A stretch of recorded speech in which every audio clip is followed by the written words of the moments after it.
आज जो 9 फरवरी को पहले से ही हमने जो डिक्लेयर किया, 9 अप्रैल का जो डिक्लेयर किया था, आज उसमें हमारे को बहुत बड़ी सफलता मिली है। जितनी उम्मीद नहीं थी उससे ज़्यादा हमारे जो पूरे देश के कोने कोने तो जथेबंदियां के प्रधान पहुँचे ने और वहाँ पर एक बहुत ही वधिया माहौल ਦੇ ਵਿੱਚ एक मीटिंग हुई है, ਜਿਹਦੇ ਵਿੱਚ ਅਸੀਂ ਜਿਹੜੀ ਆ ਅਡਾਕ कमेटी बनाई है, ਜਿਹਦੇ चेयरमैन साढ़े सूबेदार मेजर राठौर साहब जी को बनाया। उसके बाद जो भी पूरी मीटिंग की डिटेल है हमारे एडवोकेट साहब दसणगे, तलवार साहब दसणगे। मुझे बड़ी खुशी हो रही है आप सबके साथ में ये न्यूज़ साझा करते हुए कि हमारा एक सपना, हमारा एक प्लान आज एग्जीक्यूट हुआ। 100 से ज़्यादा रिप्रेजेंटेटिव आज हमारे मौजूद थे और करीब 100 से ज़्यादा लोगों का सोशल मीडिया से और ईमेल से हमको समर्थन मिला और उन्होंने अपने नाम भी भेजे। इस प्रक्रिया को आगे बढ़ाते हुए एक एडहॉक कमेटी का गठन किया गया। उस एडहॉक कमेटी के जो अध्यक्ष, जो चेयरमैन बनाए गए, वो हमारे अर्जुन सिंह राठौर साहब हमारे बीच में उपस्थित हैं। मैं उनका बहुत बहुत धन्यवाद करता हूं कि उन्होंने ये जिम्मेवारी आज ली। बड़े कर्मठ और बड़े एक्सपीरियंस्ड हैं वो, इस जिम्मेवारी को उन्होंने लिया और उनकी अध्यक्षता में मुझे पूरा विश्वास है कि एक बहुत अच्छा ऑल ओवर इंडिया लेवल का, जिसमें हर स्टेट के, हर ज़िले के, हर एसोसिएशंस को, उनके विचारों को और उनके नुमाइंदों को लेकर के उनकी सभी की सहभागिता रहेगी और एक जॉइंट एक्शन कमेटी बनेगी जो दिल्ली में रहेगी। सरकार को या आर्मी को या किसी भी संस्था को जो भी कोई हमारी डिमांड्स जवानों की जाएंगी, और ये मैं एक बात बहुत क्लियर कह देना चाहता हूँ, ये एक्सक्लूसिवली जवान और जेसीओज की संस्था है। कोई भी ऑफिसर लेवल का अधिकारी या कोई ऑफिसर किसी संस्था का या हमारी कोऑर्डिनेशन कमेटी का कोई पदाधिकारी नहीं होगा, मेंबर भी नहीं होगा। ये जवानों की जो आवाज़ है, जवानों की जो डिमांड है, इसको हम मजबूती से रख सकें और सरकार हमारी बातों को सुने। सरकार जो जनरली कमेटियों को जो गठन करती हैं, तो जनरली कमेटी बना देती है, कमेटी के जो मेंबर्स होते हैं वो ऑफिसर्स होते हैं। फिर वो बात घूम के आ जाती है कि जवानों का जो अधिकार होता है, जवानों की जो डिमांड होती है, मांग होती है, वो फिर नीचे दब जाती है। तो ये जो जॉइंट एक्शन कमेटी है, ये इस बात पे जोर देगी और ये सुनिश्चित करेगी कि जब हम अपनी मांग पत्र सरकार के पास पहुंचाएंगे, जो भी हम आंदोलन करेंगे, वो पूरा का पूरा डेमोक्रेटिक रहेगा। कहीं कुछ उसमें कानून हाथ में नहीं लिया जाएगा, संविधान के अनुसार रहेगा। और फिर उसमें ये सुनिश्चित किया जाएगा कि जो भी कमेटी बने, जो जनरल हमारा ट्रेडिशन है, उसमें केवल एंड केवल सुप्रीम कोर्ट के, हाई कोर्ट्स के रिटायर्ड जजेस हों और उनको जो इनपुट्स दें, उनको जो भी हम सप्लाई करें, वो केवल जवान अपनी मांगों को सप्लाई करें, अपनी मांगों को रखें, ना कि उसमें ऑफिसर्स रहें। किसी भी कीमत पर अगर ऐसी कोई कमेटी बनाएगी गवर्नमेंट, तो हम उसको एक्सेप्ट नहीं करेंगे। हम ये सुनिश्चित करेंगे कि अब जो भी कदम उठाए जाएंगे वहाँ कहीं भी भेदभाव ना हो। जो भेदभाव, वन रैंक वन पेंशन ही केवल भेदभाव नहीं है।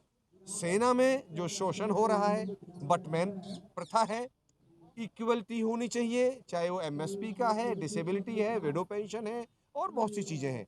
इन सब चीज़ों को मद्देनज़र रखते हुए ये दबाव बिल्कुल बनाया जाएगा कि इसका परमानेंटली अंत हो।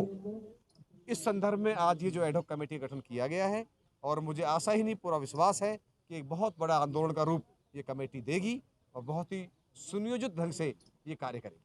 Thank you sir. आज आपको जो कार्यभार मिला है, कुछ उस विषय में बताइए और किस तरह की योजना है आपकी, आगे कैसे करेंगे परिचय के साथ। मेरा नाम सूबेदार अर्जुन सिंह राठौड़ है। ये तो सर्वविदित है कि अधिसंख्य के पूर्व सैनिकों के साथ में बहुत लंबे समय से शोषण चल रहा है और वो भी एक प्लान्ड वे के अंदर, ऐसा नहीं कि अनजाने में हुआ जा रहा है। जनता से टैक्स के रूप में इकट्ठा किया गया पैसा सरकारी खजाने के थ्रू जो भी पूर्व सैनिक वेलफेयर के लिए निकला, वो तो पैसा दिया गवर्नमेंट ने, लेकिन उस पैसे का जो निर्धारण होता है, उसका जो क्लासिफिकेशन होना चाहिए कि वो किसके जेब में जाना चाहिए, वो ठीक तरीके से इम्प्लीमेंट बहुत लंबे समय से नहीं हो पा रहा। उसका मुख्य कारण ये रहा कि जितने भी पूर्व सैनिकों की रिप्रेजेंटेशन रही, और जो नेगोशिएशन टेबल के ऊपर जाकर के बैठे सरकार के सामने, वो टोटली ही सेना के रिटायर्ड अधिकारी रहे। और उन लोगों ने सिर्फ 3% अधिकारी पूर्व सैनिकों का ही कल्याण सोचा, बाकी 97% के हिस्से में कुछ भी नहीं आया। वन रैंक वन पेंशन इसका बहुत बड़ा उदाहरण है। डिसेबिलिटी पेंशन भी विषमताएं इसका उदाहरण है। वन रैंक वन पेंशन मिला, लेकिन जो मिलना चाहिए था वो हमें नहीं मिला। दूसरा, वन रैंक वन पेंशन सिर्फ और सिर्फ हमारे लिए था, जिसको दूसरे लोग ले गए। अब तो उसका नाम भी कहते हैं कि officer rank officer pension. Definitely one rank one pension के पर्दे की आड़ के अंदर वो जो है ऑफिसर के लिए ही सारा कुछ ले लिया गया। कैसे कहेंगे कि सिर्फ ऑफिसर के लिए इसका हम जो है गवर्नमेंट का नुमाइंदा हमारे सामने बैठे, उसका बिल्कुल फर्स्ट क्लास एनालिसिस करके उनको हम बिल्कुल 100% सेटिस्फाई करेंगे कि वास्तव में ये जो पैसा निकला है जिसके लिए हमने दिया था उनको नहीं पहुंचा, बल्कि जो नेगोशिएशन टेबल के ऊपर गए थे वो लेकर के इसको भाग गए। मैं आपको मोटा मोटा कैलकुलेशन बताता हूं कि वन रैंक वन पेंशन जो फर्स्ट टाइम दिया गया उसके अंदर सिपाही से लेकर सूबेदार मेजर को मात्र 2.5% से लेकर 14-15% तक हासिल हुआ, और ऑफिसर कैडर को 28 से लेकर 32% का इजाफा हुआ उसके अंदर। आज तक आज़ाद भारत के अंदर किसी पे कमीशन ने भी इतना राइज नहीं दिया था किसी भी कर्मचारी वर्ग को, जितना कि इन 3% ऑफिसर्स ने हथिया लिया वो सारा का सारा पैसा। तो आप किसी भी स्टेज पे ये नहीं कह सकते कि वन रैंक पेंशन हमारे को दे दी गई है, बिल्कुल नहीं दी गई है। इसके लिए बहुत बड़ा अन्याय हुआ है। अन्याय का कारण मैंने आपको बता दिया है। और अब पूर्व सैनिक जो है इस चीज़ से ऊब चुके हैं बुरी तरीके से कि कब तक शोषण करवा करके हम मूक दर्शक बन के बैठे रहें। इसी की लड़ाई के अंदर, संघर्ष के रूप के अंदर हमारी विभिन्न संस्थाएं लगी हुई थी, जिसके अंदर साबका सैनिक संघर्ष कमेटी का बहुत बड़ा अहम रोल है। और अब ये महसूस किया जा रहा था कि सरकार क्योंकि ध्यान नहीं दे रही है, इतने दिनों से आज 49 डेज हो चुके हैं, उसके बावजूद भी सरकार के कान पे जू तक नहीं रेंग रही है। इससे साफ जाहिर हो रहा है कि शायद वहाँ पर भी वो किसी न किसी गलतफहमी के शिकार हैं कि शायद जो 3% लोग हमको फीडबैक दे रहे शायद सही होगा, ये लोग गलत हैं। हम आज भी कहते हैं सरकार के नुमाइंदे हमारे साथ में बैठे, तथ्य उनके सामने हम रखेंगे और उनको ये 100% स्वीकार करना पड़ेगा कि हाँ, हमारे वर्ग के साथ में शोषण हो गया और ₹1 के नाम पे हमने जिसके लिए फंड्स जो अलॉट करे गए थे उसको दूसरे लोग ले भागे। अब जो है ये जो धरने को आज का दिन हो गया, उसके बावजूद भी कोई रिस्पॉन्ड नहीं मिल रहा गवर्नमेंट की तरफ से, तो हमें मजबूर होकर के इसको और एनलार्ज करने का बाध्य होना पड़ा है। 2800 दिन से कुछ से उधर भी धरना चल रहा है। अरे साहब, वो धरने वाले तो खा पी गए। अच्छा, वो तो खा पी गए, बहुत कुछ खा पी गए, इसी वजह से आप उसकी कोई आवश्यकता नहीं। दूसरा, उन धरने वालों का भी मैं आपको बता दूं, 4 या 5 दिन पहले का उनकी तरफ से एक पोस्ट है। आज तक की किसी भी चार्टर और डिमांड के अंदर जैश जवान का एक सिंगल डिमांड नहीं था, और आज वो घड़ियाले आंसू बहा रहे हैं कि मेरे सिपाही को ये नहीं मिला और मेरी वीर नारी को ये नहीं मिला। साहब, अब जो सबका सैनिक संघर्ष कमेटी का रोल क्या रहेगा? क्या एडवाइजर बॉडी बन जाएगी? क्योंकि अब तो आपने फेडरेशन का गठन कर दिया, चाहे एडहॉक ही सही, फेडरेशन काम संभालेगी। तो जो सबका सैनिक संघर्ष कमेटी जो इसकी बीज है, जो इसको आंदोलन की बीज मूल में है, अब उसका रोल का क्या रहेगा? थोड़ा उस पर आप प्रकाश डालिए। देखिए, ये जो संघर्ष है किसी भी एक कमेटी का संघर्ष नहीं है।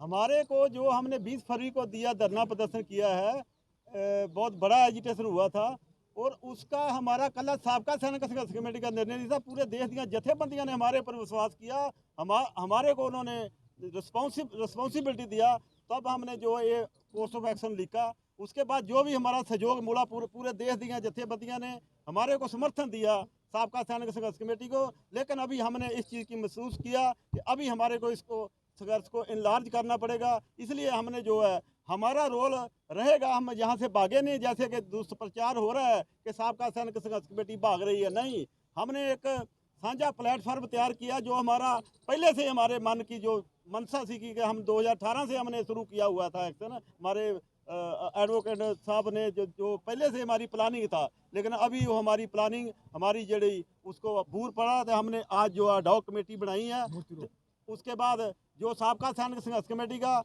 बराबर रोल रहेगा जो पहले था। जैसे ही हमारे को जो संदेश मिलेगा साझा कमेटी, तो हम इनका समर्थन देते रहेंगे।